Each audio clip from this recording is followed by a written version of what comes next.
Uncle youth பத்தி நம்ம நிறைய பேசிட்டு இருந்தோம். So adding on to that, உங்களோட டேஸ்ல நீங்க வளர்ந்து வந்த அந்த காலத்துல வந்து இந்த 3 days கன்வென்ஷன்ஸ் அது மாதிரி கேதரிங்ஸ் இருந்தது அங்கிள். பட் இப்போ வந்து அது ரொம்ப மாறி போய் people are very interested towards concert style gatherings, lights, music. So நீங்க அதை எப்படி பாக்குறீங்க அங்கிள்? அது வந்து ஒரு ஸ்பிரிச்சுவல் டிஸ்ட்ராக்ஷனா பாக்குறீங்களா, இல்ல வந்து it's a way to reach இப்போ உள்ள ஜென்ரேஷனா பாக்குறீங்களா அங்கிள்? என்னுடைய ஸ்ட்ராங் கன்விக்ஷன் ஒன்று, ரட்சிப்புக்கு ஏதுவாக வழி நடத்துறது வசனமே. மனுஷன் ரட்சிக்கப்படுவது கொடுத்தது தேவ வசனம்.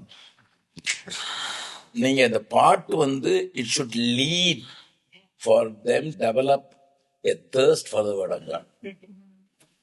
அது வந்து ப்ரீலூட் தான்.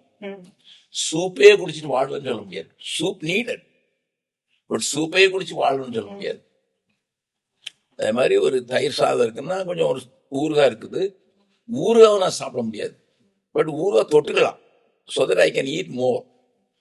இதுதான் அந்த கன்சர்ட் அல்லது நீங்க போடுற என்ன மற்ற காரியம்னாலும் it should create more thirst and appetite for the word of God, to seek God and his heart.